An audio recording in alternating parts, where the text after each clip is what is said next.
Welcome to our continuing series of virtual voices focusing on the United Nations Sustainable Development Goals. We are very pleased and honored to welcome again Ambassador Dr. Yuri Sergeyev. Dr. Sergeyev is a Ukrainian diplomat and scholar.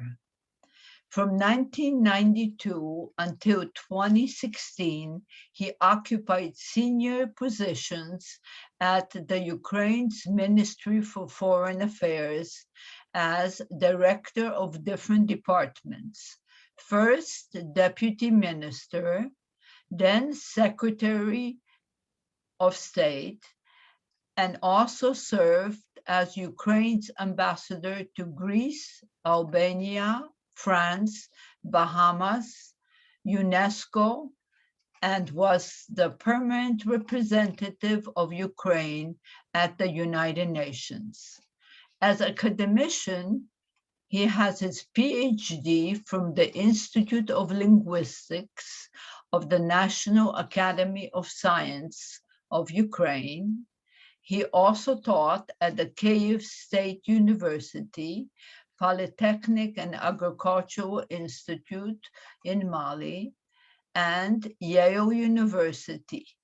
Since 2017, he is a visiting lecturer of UNITAR under United Nations Institute for Training and Research. And since 2020, he is a research scholar at the John Jay College of Criminal Justice in New York City. Dr. Sergeyev holds a diplomatic rank of Ambassador of Ukraine and is also on the board of directors of World Information Transfer. It is a pleasure welcoming you, Ambassador Sergeyev, and over to you. Good morning to everybody. I'm grateful to Dr. Durbak for inviting me to this session. It is exactly 1 year when we met at the World Information Transfer webinar to discuss challenges to COVID, to the global politics, economy, ethics, social affairs. Let's briefly look at where we are today with all these and other risks. Today, the world is at a turning point in its development. The coronavirus pandemic has become the most serious challenge for everyone without exception. The habitual way of life has undergone dramatic changes. The long-term consequences of the crisis are still difficult to predict. The pandemic has invaded a far from ideal world. The growth of international tension, aggravation of regional conflicts, cross-border challenges, and threats have become signs of recent years. Some countries are in vicious cycle in which conflict breeds poverty and fragility, which in turn decreases the resilience of these societies and the prospects for peace. 1 year into the COVID-19 pandemic, as we face the possibility of an uneven recovery, it is clear that the crisis is feeding many of these drivers of conflict and instability. I have just quoted the remarks of Secretary General of United Nations, Antonio Guterres, of May 19, 2021. The entire architecture of global governance created in the wake of the Second World War is being tested for strength. The world has been gradually turned back to the Cold War. COVID sharpened controversies between the collective West and Russia and China. April 21st, address by President Putin, full of threats towards the West, is nothing but official declaration that the new Cold War began. Former Russian president and now deputy chairman of the Russian Security Council, Dmitry Medvedev, said, I quote, "In recent years, relations between Russia and the United States have actually moved from rivalry to confrontation. In fact, they have returned to the era of the Cold War." On April 26, General Scott Berner, the director of Defense Intelligence Agency, in his report to the Senate stated, I quote, "We are in the era of strategic competition. China and Russia in particular are pressing ahead with advances in space and counter-space capabilities, and using cyberspace to increase the operational reach into United States infrastructure.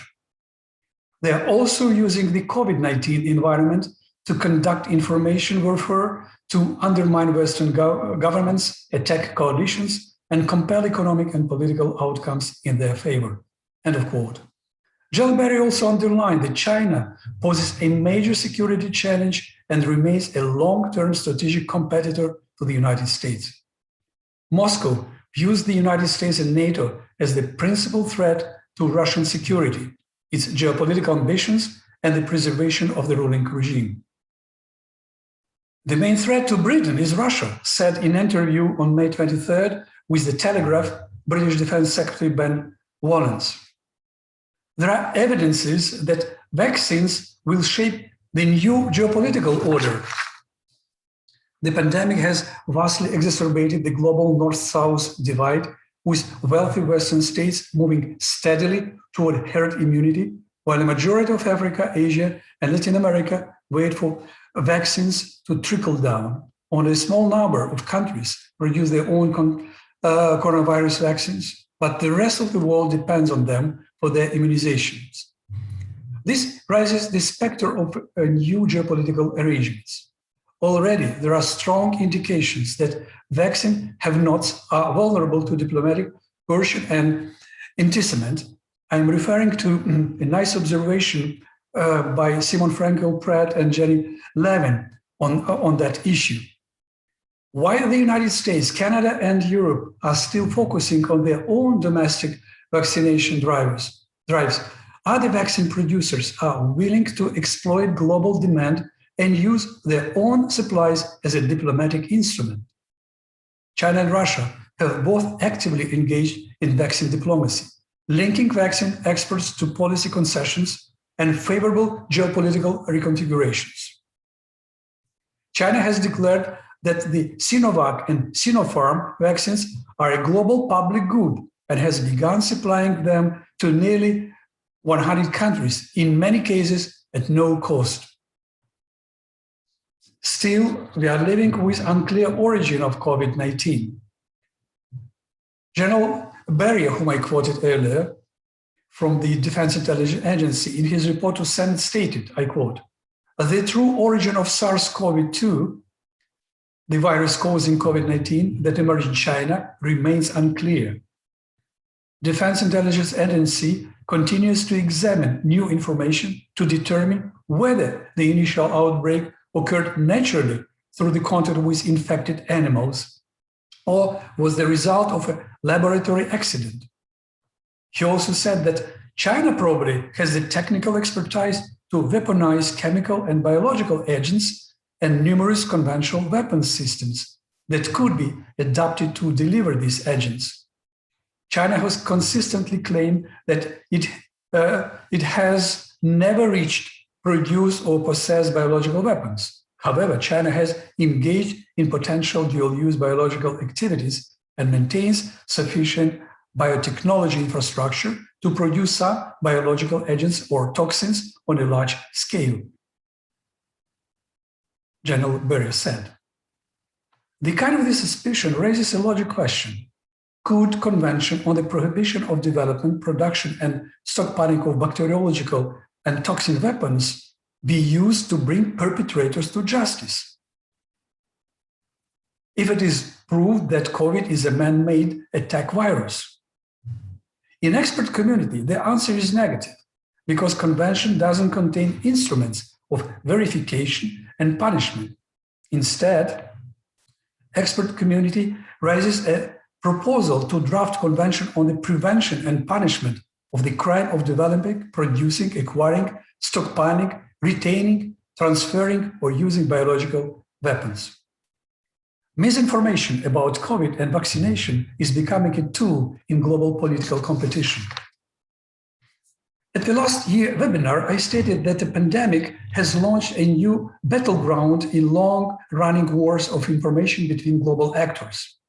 Moscow almost certainly will continue to discredit the West's response to COVID and present itself as a reliable humanitarian actor.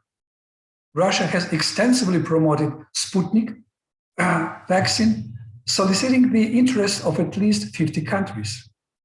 The United States denounced recently what it called a Russian disinformation campaign against US-made COVID-19 vaccines, saying Moscow was putting lives at risk.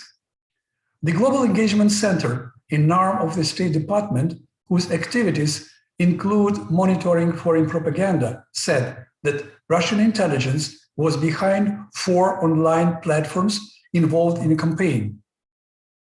These sites have included disinformation about 2 of the vaccines, Pfizer and Moderna. It is very clear that Russia is up to its old tricks, and in doing so is potentially putting people at risk by spreading disinformation about vaccines that we know to be saving lives every day. The State Department spokesman Ned Price stated. The Wall Street Journal first reported on the Global Engagement Center's findings, which said that the websites played up risks of the US-made Pfizer and Moderna vaccines in an apparent bid to boost Russia's homegrown Sputnik vaccine. In an assessment provided last year, the Global Engagement Center said that thousands of Russian-linked social media accounts have run a coordinated campaign to undermine official narratives on COVID-19, including by spreading allegations of US involvement. The center found that China briefly made a similar effort, but ultimately decided it would make more traction by highlighting Beijing's own efforts. It is broadly reported in European media that a PR agency, Faze, with ties to Russia, has offered money to French and German opinion leaders to spread false accusations that the Pfizer vaccine is the cause of 100 deaths. Brief analysis on the impact of the coronavirus pandemic on the global economy. The IMF described the global decline as the worst since the Great Depression of the 30s. It said the pandemic had plunged the world into a crisis like no other. The fund added that the prolonged outbreak would test the ability of governments and central banks to control the crisis. The IMF chief economist said that crisis could knock $9 trillion of global GDP over the next 2 years. The IMF warned that growth in advanced economies would not get back to its pre-virus peak until at least 2022. For the first time since the Great Depression, both advanced and developing economies were expected to fall into recession. The only major economy to grow in 2020 was China. It registered a growth of 2.3%. 2020-2021 are difficult years for job seekers. Many people have lost their jobs and seen their incomes cut. Unemployment rates have increased across major economies. The numbers of new job opportunities is still very low in many countries.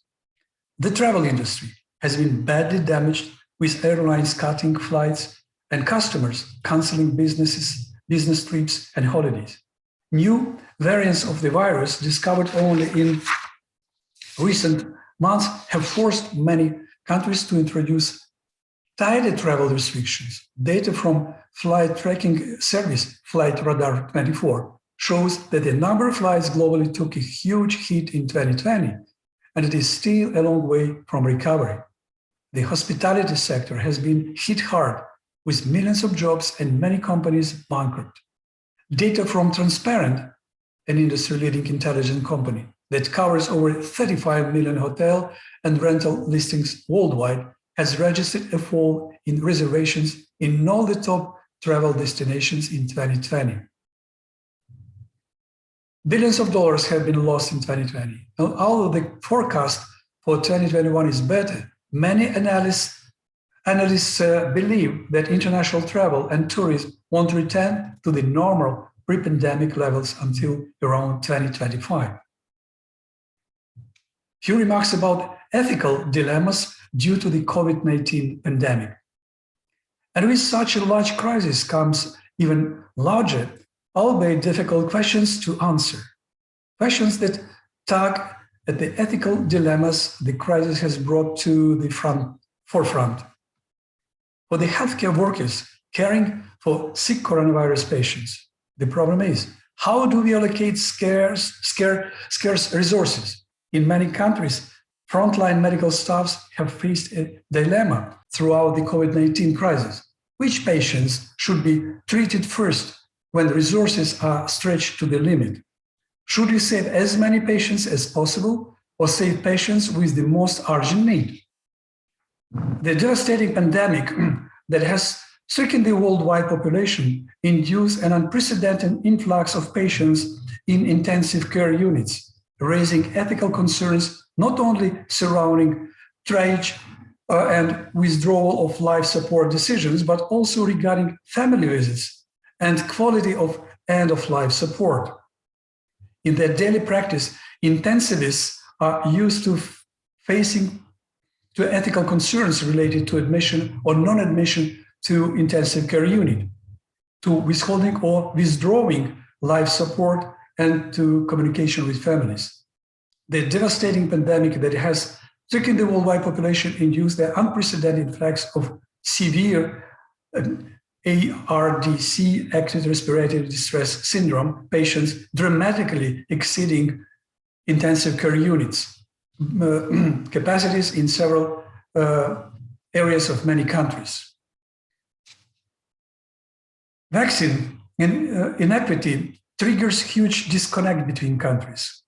Although COVID-19 cases and deaths continue to decline globally for a second consecutive week, the United Nations Health Agency chief said on Monday, May 17, 2021, that a huge disconnect is mounting between some highly vaccinated countries, which see the pandemic as largely resolved, while huge waves of infection continue to grip others, where shots are scarce. On April 30, the WHO, World Health Organization, called unequal access to the COVID-19 vaccine one of the main problems of the pandemic. Poor countries rarely get vaccinated. Of the world's 1 billion injections, only 0.3% are in poor countries. 82% of COVID vaccinations were done in wealthy countries. This was announced by the head of the WHO, Tedros Ghebreyesus, at the international meeting of the EU member states on the topic of access to medicine and medical supplies. Vaccine nationalism is the main obstacle in defeating the pandemic, he said. The longer the virus continues to spread unchecked, the higher the risk of more deadly or contagious variants emerging. The clearest pathway out of the pandemic is a global, equitable distribution of vaccines, diagnostics, and therapeutics. The pandemic is a long way from over, and it will not be over anywhere until it's over everywhere, Tedros Ghebreyesus stated.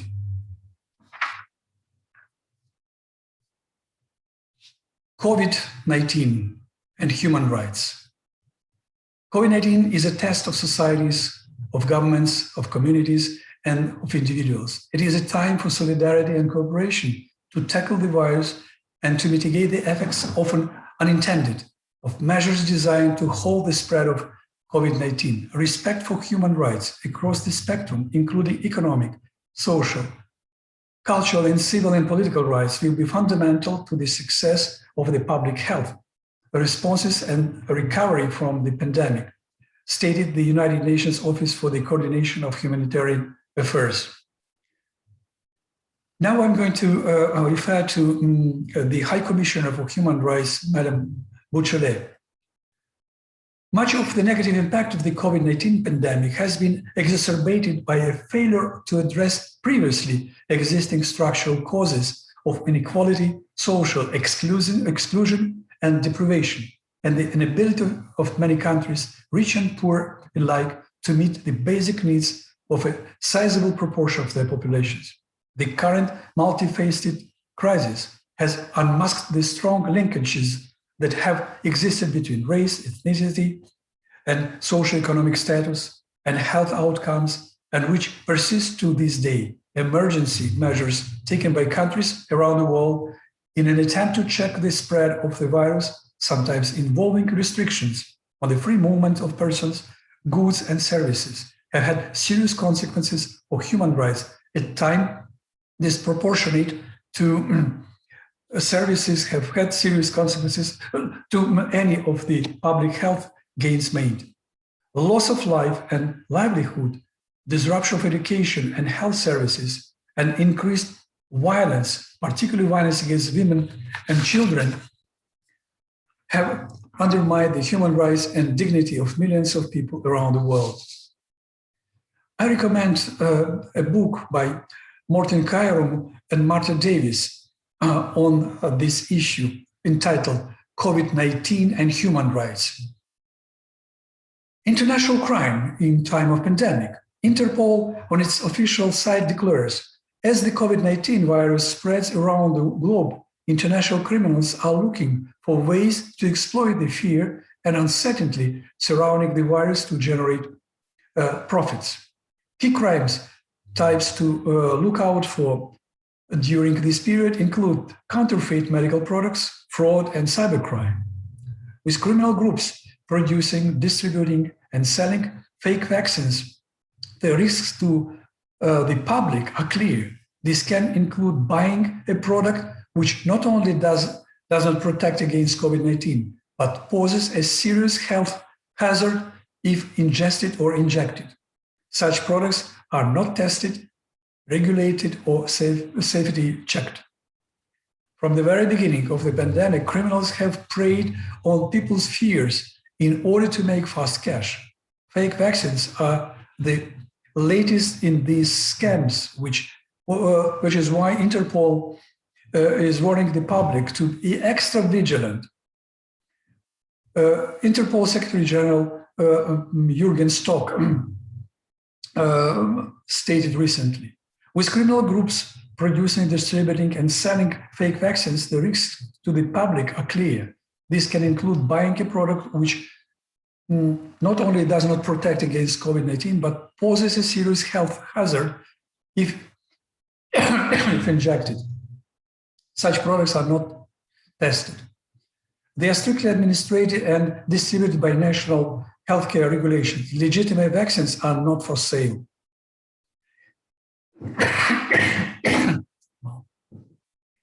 In April, fake doses of Pfizer's coronavirus vaccine have been found in Poland and Mexico. In Mexico, a fake version of the drug was detected during the vaccination. As a result, 80 people received a dose of a fake vaccine at a price of about 1,000 per dose. Fake vaccine vials found in Poland probably contained an anti-wrinkle agent. Pfizer has confirmed that the identified samples are fake. Interpol and United States Homeland Security investigations have joined forces to warn the public against purchasing alleged COVID-19 vaccines and treatments online. Interpol announces that legitimate vaccines are not for sale. They are strictly administered. Anyone buying these products online also runs the risk of potentially giving them money to organized criminals. General Berry, whom I quoted today several times, in his report to Senate states, the COVID-19 pandemic provided new opportunities, especially for Russia and China, to identify cybersecurity vulnerabilities and steal information. Foreign cyber threat actors are also disrupting the healthcare sector by stealing data and conducting ransomware attacks. In the world now, in parallel with the Cold War, is another one, secret and hidden. Cyber powers of the leading countries are at war with each other. The latest act of such cyber intervention was an attack by unknown hackers on the Irish National Health Service, because of which it was forced to temporarily shut down its computer system in an emergency. The Irish government believes that the cyber attack was carried out by Wizard Spider group based in St. Petersburg. Prior to this, one of the largest American pipeline networks, the Colonial Pipeline, was hacked. A state of emergency has been declared by 17 US states. The attack carried out by the Russian cyber group Dark Side paralyzed the supply of oil products to the East Coast. All of this together raises the question of whether hacker attacks on critical infrastructure are already enough for America and NATO to declare a joint defense as they did after 2001 terrorist attack on the World Trade Center in New York. One thing is for sure: the Third World War will not take place on land, in the sea and in the air, but virtually in cyberspace without tanks and the roar of guns. Günther Oettinger, former European Union Commissioner, said, "It has become evident that the pandemic has brought new opportunities for cyber criminals and for perpetrators of disinformation and fake news. In addition, serious concerns have been raised about the role of surveillance and containing outbreaks, the securitization of the healthcare debate, and the critical challenges of devising new technologies such as contact-facing apps that are effective in notifying users of potential exposure to infection while also protecting individual privacy. Hence, the pandemic has also given rise to a crisis of technology and cybersecurity and is fueling what Freedom House has termed a crisis of democracy." The COVID-19 pandemic, the worst public health crisis in a generation, has been dubbed the great accelerator of digital transformation. For countries around the world, technology has been at the forefront of their response to the crisis.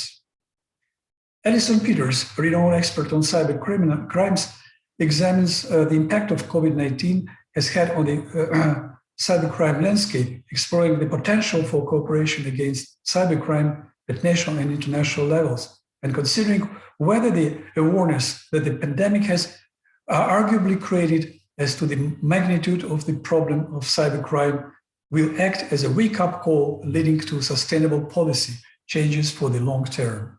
And in conclusion, Professor Grana Grish from Asia and Pacific Policy Society writes, "If international relations in the first year of the COVID-19 pandemic was all about the politics of aid and mask diplomacy, there is no doubt that the arrival of vaccines has made the second year all about vaccine nationalism and distribution, all, of course, as an extension of existing geopolitical competition.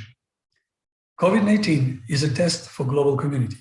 Now is the time for solidarity and cooperation to tackle the virus and to mitigate the effects, often unintended, of measures designed to halt the spread of the virus. COVID-19 is a global problem which needs global solution in global partnership. World Information Transfer use the saying as a proverb, really, the global problems needs global solutions in a global partnership." Thank you for your attention. I'm ready to answer your questions. The first question that I have for you, Ambassador, is, as we know, to overcome COVID-19, it is necessary to develop collective immunity through mass vaccination. Today, Ukraine ranks last in Europe in terms of vaccination.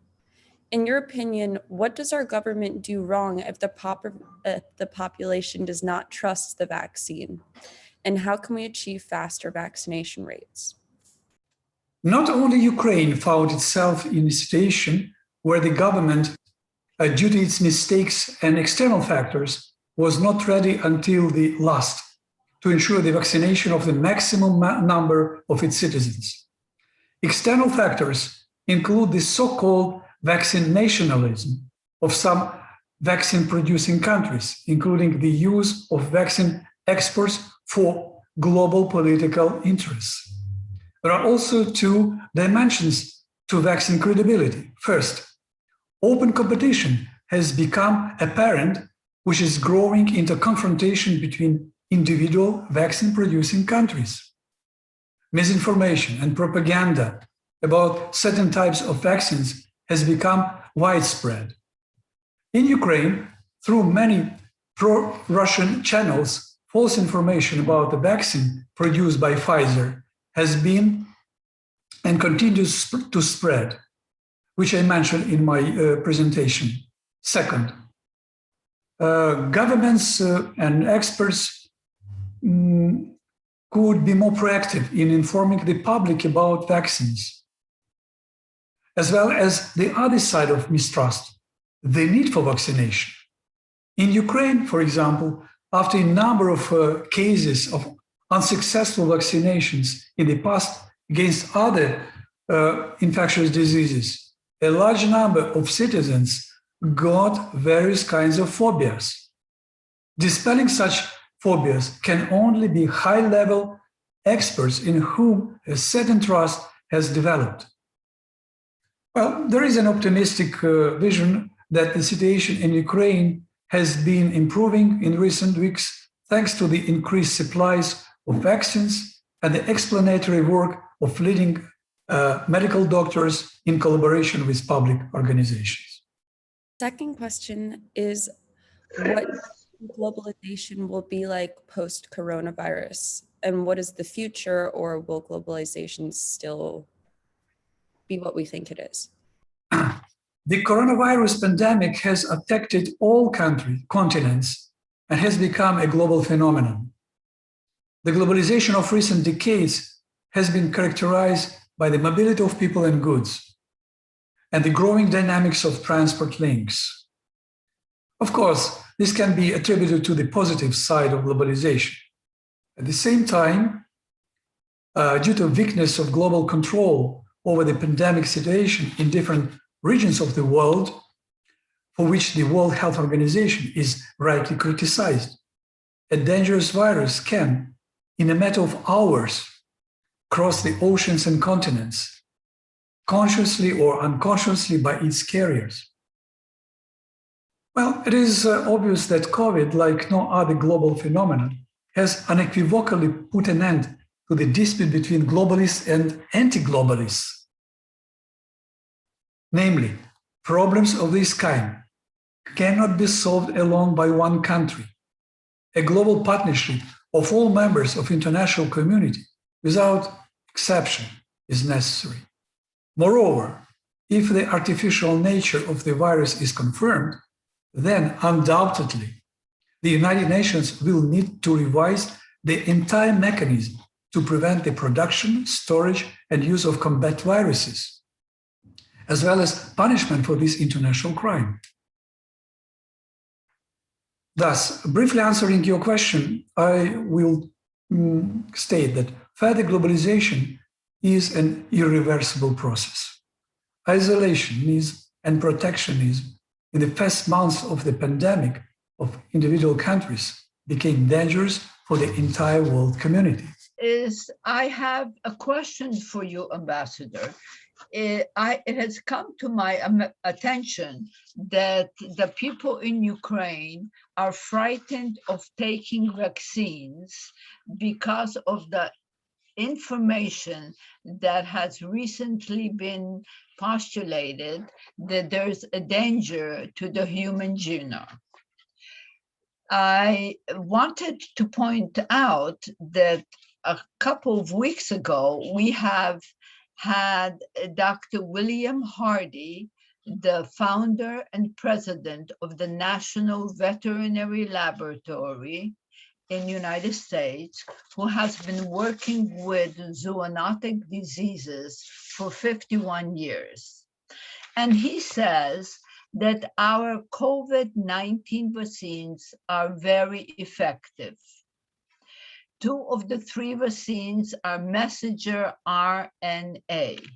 That is, they only have the mRNA from the virus safely encased inside the fat globule to protect it from degradation after inoculation.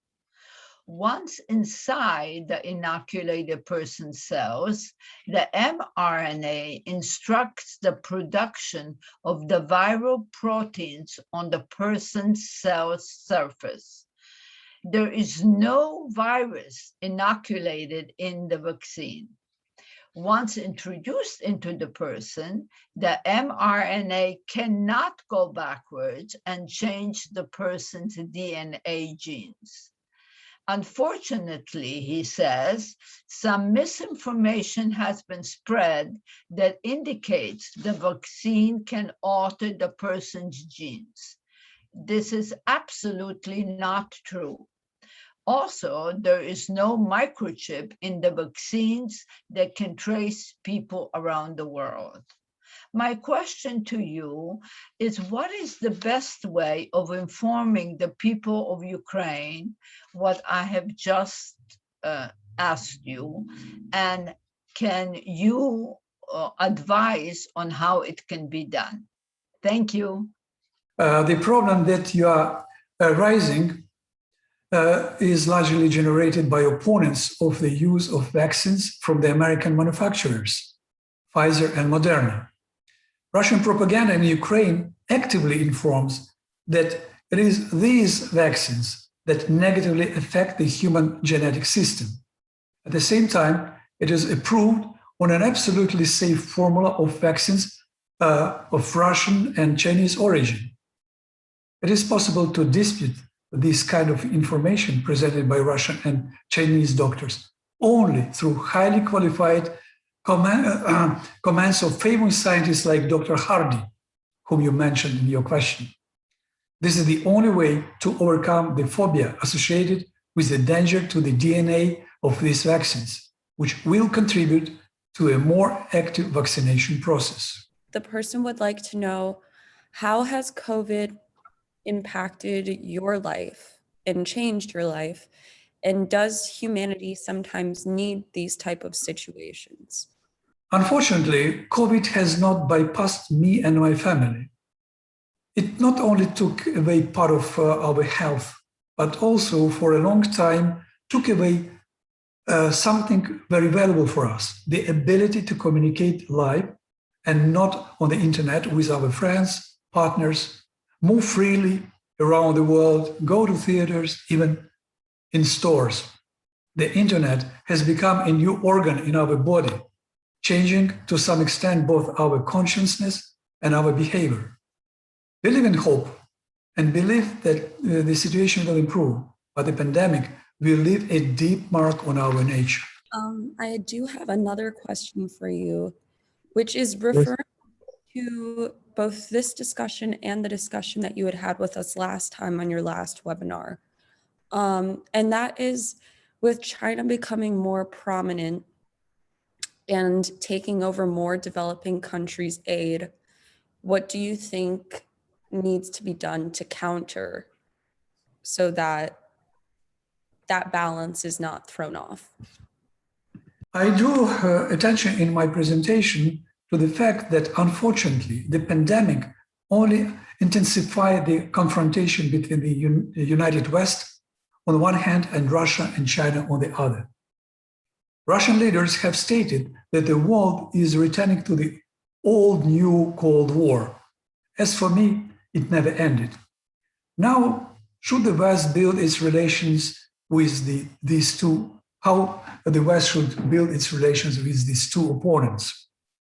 It seems to me that the formula of the collective West in relation to the USSR, which, by the way, President Biden articulates recently, rather successful and was effective. Namely, you need to win not by example of power, as Russia and China do, but by power of example. The communist system collapsed, unable to withstand, above all, humanitarian competition with the democratic values of the West. Of course, the growth of the military power of China and Russia must be opposed by symmetric and asymmetric solutions of the collective West. how has the United Nations evolved since the pandemic? Do you think there have been changes within the United Nations in terms of both its ways to find solutions since the pandemic, connecting to the world at large, just the global crisis? Knowing about the strengths and weakness of the United Nations, the limited capabilities of the Secretary General, I believe that both the organization and its Secretary General during the pandemic sent the right messages to consolidate the world community to overcome the crisis. This included the prevention of vaccine nationalism and self-isolation, and calls for increased assistance for developing countries in gaining access to vaccines, and criticism of attempts to politicize the crisis by some countries in gaining access to vaccines. And sorry, I will repeat this one. The question 8, knowing about the strengths and weaknesses of the UN, the limited capabilities of the Secretary General, I believe that both the organization and its Secretary General during the pandemic sent the right messages to consolidate the world community to overcome the crisis. This included the prevention of vaccine nationalism and self-isolation, and calls for increased assistance for developing countries in gaining access to vaccines, and criticism of attempts to politicize the crisis by some countries in their vaccine diplomacy practices. It is important that the leading states of the world and their vaccine companies, for example, Pfizer, responded to this. Question 9. In recent decades, social media has played a huge role in shaping public opinion, pushing print, radio, and TV more and more to the periphery. This is especially noticeable during periods of major social events such as elections. The current pandemic has become the same phenomenon. Social media is a huge resource that can be both good and bad. All the known lies about the pandemic, vaccines, and vaccinations have mainly been disseminated and spread through engaged bloggers on social networks. Only the truth emanating from authoritative personalities and disseminated both through ordinary media and through the accounts of these personalities on social networks can oppose them to falsehood. Thank you. We have come to the end of our webinar. Ambassador, thank you very, very much for taking the time to bring in your forecasts and your perspective on what is going on right now. I do hope that we'll be able to eventually achieve the herd immunity that Dr. Hardy has been talking about, and perhaps then we'll be able to move on with a more regular way of life. Even though those Zoom sessions have been extremely life-saving for people like you and like me. So thank you very, very much for joining us. Thank you. And Ariel, thank you for your help. And Fred, thank you for yours. And please have a very wonderful Memorial Day weekend, and take good care of yourself. Goodbye.